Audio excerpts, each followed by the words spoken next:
നമോ ഭഗവതേ വാസുദേവായ. മഹാഭാഗവതം സ്കന്ധം 11 രണ്ടാം അധ്യായം. ഭാഗവത ധർമ്മ നിരൂപണം. ശ്രീശുകൻ പറഞ്ഞു: ഗോവിന്ദൻ കാത്തിടും ദ്വാരപതിയിങ്കൽ കുരൂത്തമ വാണു നാരദനപ്പപ്പോൾ കൃഷ്ണോപാസനലാലസൻ അമരോത്തമ സംപൂജ്യം മുകുന്ദചരണാംബുജം ഭജിക്കാത്തവനാരുള്ളൂ സർവതോ മൃത്യു ഭൂപതേ. ഗൃഹാഗതൻ നാരദനെ പൂജയാൽ തൃപ്തനാക്കവേ തൊഴുതാ ദേവർഷിയോടു ചൊല്ലിനാൻ ശൗരി ഇങ്ങനെ. വസുദേവൻ പറഞ്ഞു: പിതാക്കൾ മക്കൾക്കും ശിഷ്ടർ ദുഃഖികൾക്കും ശുഭാവഹർ ഭഗവൻ തവ സഞ്ചാരം സർവപ്രാണി ശുഭാവഹം. ദേവന്മാരാൽ പ്രാണികൾക്കു ദുഃഖവും സുഖവും വരാം, സാധുക്കൾക്കു സുഖം മാത്രം നൽകും ദ്വാദൃശ വൈഷ്ണവർ. സേവയാൽ തൃപ്തർ ദേവന്മാർ തിരികെ തരുമാ സുഖം നിഴൽ പോൽ. സാധുക്കളെന്നാൽ സർവദാ ദീനവത്സലർ. സശ്രദ്ധരാം മർത്യഭക്തർക്കേവർക്കും അഭയപ്രദം ഏതു ധർമ്മത്തിനാൽ ശ്രീമൻ നേടി നീ ഭഗവത് കൃപ. സന്തത്യർത്ഥം ഭജിച്ചേൻ മുക്തിതനെ പണ്ടനന്തനെ മോക്ഷം ചോദിച്ചില്ല ദേവമായ മോഹിതനാകയാൽ. പലേ ദുഃഖം മൃത്യുഭയം ഇവയെല്ലാം അകറ്റുവാൻ ശരിക്കെന്തുള്ളു വഴിയെന്ന് ഉപദേശിക്കണേ മുനെ. ശ്രീശുകൻ പറഞ്ഞു: ധീമാനാം വാസുദേവന്റെ ഈ ചോദ്യം കേട്ടു ഹൃഷ്ടനായി ഹരിമാഹാത്മ്യം ഓർത്തോർത്തു ചൊന്നാൻ ദേവർഷി ഭൂപതേ. നാരദൻ പറഞ്ഞു: ഭവൽ ചോദ്യം സമുചിതം തികച്ചും യാദവോത്തമ. ചോദിച്ചു നീ ഭാഗവത പുണ്യധർമ്മത്തയാകയാൽ. ആദരിച്ചനുമോദിച്ചാൽ സ്മരിച്ചാൽ കേട്ടു ചൊല്ലിയാൽ മഹാപാപിയെയും ശുദ്ധീകരിക്കും അത് തൽക്ഷണം. കല്യാണരൂപൻ ഭഗവാൻ പുണ്യശ്രവണ കീർത്തനൻ സ്മൃതൻ ഇപ്പോൾ ദേവനാരായണൻ എന്നാൽ തവോക്തിയാൽ. പണ്ട് ആർഷഭന്മാരുമായി വിദേഹം ചെയ്ത ഭാഷണം ഇതിനുദാഹരണമായി പറയുന്നു മനീഷികൾ. സ്വയംഭുവന്റെ മകനായി ജാതനായി പ്രിയവ്രതൻ അഗ്നീധ്രൻ നാഭി ഋഷഭൻ പ്രിയവ്രത പരമ്പര.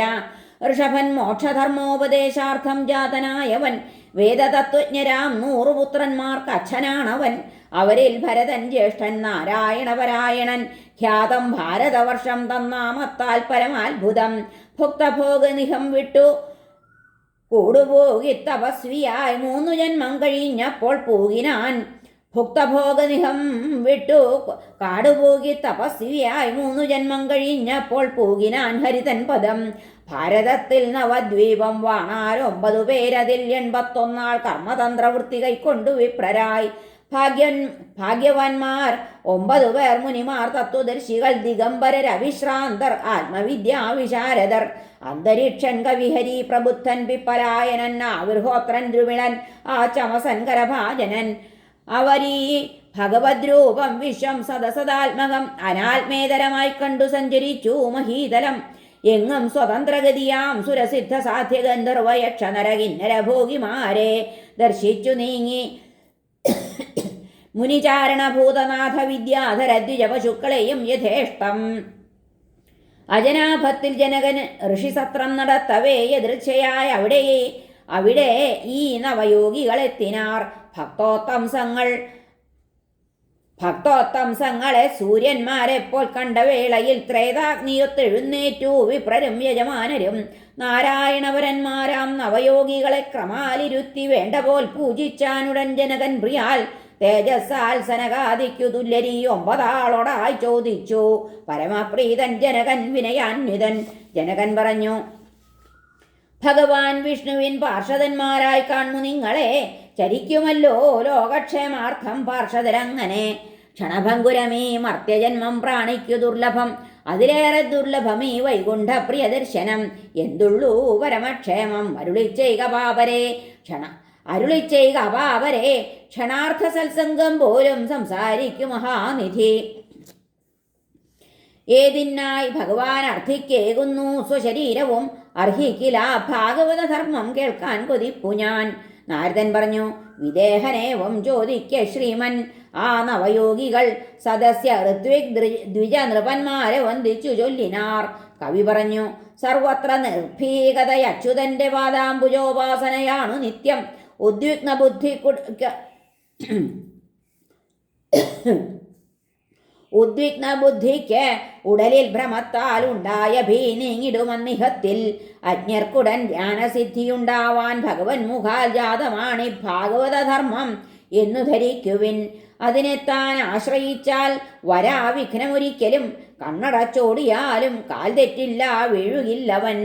ദേഹം മനസ്സിന്ദ്രിയവും വചസ്സും ബുദ്ധ്യാത്മവൃത്തി പ്രകൃതി സ്വഭാവം ചെയ്യുന്നതെന്തും പരിപൂർണനായ നാരായണൻ അർപ്പണമായി വരട്ടെ. ദൈവത്തെയോർക്കായിൽ അവന്റെ മായയാൽ ഞാനെന്ന ഭാവം ദുരഭീതിയും വരും. വിവേകി പക്ഷേ ഗുരുദേവതാത്മകൻ ഭജിപ്പു ദൈവത്തെ അനന്യ സംശ്രയൻ. രണ്ടെന്ന വിശ്വാസം അവിദ്യ കാരണം ബലപ്പെടും സ്വപ്നമനോരഥങ്ങൾ പോൽ. ഈ കർമ്മസങ്കല്പ വികൽപകം മനം നിലയ്ക്കു നിർത്താൻ ബുധനുദ്യമിക്കണം. കാതോർക്ക ഭദ്രങ്ങൾ രഥാംഗപാണിതൻ ജന്മങ്ങൾ കർമ്മങ്ങൾ ജഗത്തിലൊക്കെയും തന്നാമമോർക്കാൻ ഉതകുന്ന പാട്ടുമായി നിർലജ്ജനായി ചുറ്റുക നീ അസംഖിയായി. അസാധകൻ സ്വപ്രിയനാമമോദി വിളിച്ചു കേഴുന്നു ചിരിപ്പതുച്ചം. ജാതാനുരാഗൻ ദ്രുതചിത്തനാടിപ്പാടുന്നു ഭ്രാന്തൻ പടി ലോകബാഹ്യൻ.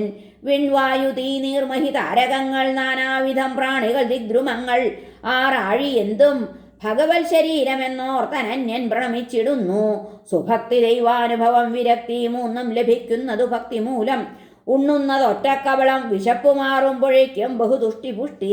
വിടാതെ കണ്ട അച്യുതപാദ ഭക്തൻ ഭക്തിയാ വിരക്തിയാ ഭഗവത് പ്രബോധം നേടുന്നിതാ ഭാഗവതന്നു പിന്നെ കിട്ടുന്നു സാക്ഷാൽ പരിപൂർണ ശാന്തി. രാജാവ് പറഞ്ഞു, ഇനി പറഞ്ഞു തന്നാലും ഭഗവത് പ്രിയ ലക്ഷണം അവന്റെ ധർമ്മം സ്വഭാവം വൃത്തിയും വാക്കുമൊക്കെയും. ഹരി പറഞ്ഞു, ആത്മാവിനെ പ്രാണികളിൽ ആത്മാവിൽ പ്രാണിലോകവും ദർശിപ്പതാരാണ്? അദ്ദേഹമല്ലോ ഭാഗവതോത്തമൻ. ഈശങ്കൽ ഭക്തി ഭക്തങ്കൽ മൈത്രിയം പൂണ്ടു മധ്യമൻ. വിരോധിയെ ഉപേക്ഷിക്കും അജ്ഞരിൽ ചൊരിയും കൃപ. ഹരിപൂജയിൽ അത്യന്തം ശ്രദ്ധിക്കും ഭക്തനെങ്കിലും മറ്റു ജീവന്മാരെ നണ്ണുന്നില്ലെങ്കിൽ പ്രാകൃതൻ ദൃഢം. ഇന്ദ്രിയാർത്ഥം ഗ്രഹിച്ചിട്ടും ഹർഷദ്വേഷങ്ങൾ അറ്റവൻ ലോകത്തെ വിഷ്ണുമയമായി കാണുമോ ഭാഗവതോത്തമൻ. മെയ് ഇന്ദ്രിയം ബുദ്ധി മനസ്സു ജീവൻ ജന്മം ക്ഷയം പൈതൃഷ ഭീതളർച്ച ഈ ലോകധർമ്മങ്ങളെ നന്നിടാത്ത ഹരിപ്രിയൻ ഭാഗവത പ്രധാനൻ. ചേതസ്സിലാർക്കില്ല കാമകർമ്മങ്ങളുടെ സംഭവം. വാസുദേവൈക നിലയനവൻ ഭാഗവതോത്തമൻ. ജന്മം കർമ്മം ജാതി വർണ്ണമാശ്രമം തൊട്ട ഹേതുവാൽ ദേഹോഹങ്കാരമുണ്ടാകാത്തവനല്ലോ ഹരിപ്രിയൻ. എൻ്റെ നിന്റെയുമാർക്കില്ല ശരീരത്തിൽ പണത്തിലും സർവഭൂത സമൻ ശാന്തൻ അവൻ ഭാഗവതോത്തമൻ. ത്രിഭുവന വിഭവം ലഭിക്കലും ഹൃദ്ഗതം അജിതാത്മസുരർക്കു കൂടി മൃഗ്യം. ത്രിഭുവന വിഭവം ലഭിക്കലും ഹൃദ്ഗതമജിതാത്മസുരർക്കു കൂടി മൃഗ്യം. ഹരിയുടെ ചരണാംബുജം വിടില്ല അരഞ്ഞൊടിയ ഷഠനാണു വൈഷ്ണവാഗ്രൻ. ഹരിയുടെ മഹിതാംഘ്രിജാങ്കുലി ശ്രീനഖമണിചന്ദ്രികയേറ്റു ചൂടകന്നാൽ കരളിനു ഭവദുഃഖമോ? ശശാങ്കോദയ സമയത്തും ഒരർക്കതാപമുണ്ടോ? ഒരു കുറി അവശൻ വിളിക്കിലേന സഖിലമകറ്റിടും ഈശപാദപത്മം. പ്രണയരചനയാൽ ധരിച്ച ഹൃത്താർക്ക് അവനൊരു ഭാഗവത പ്രധാനനത്രേ. ഹരേ നമ. ശ്രീകൃഷ്ണാർപ്പണമസ്തു. സർവത്ര ഗോവിന്ദനാമ സങ്കീർത്തനം. ഗോവിന്ദ ഗോവിന്ദ. ഹരേ നാരായണ.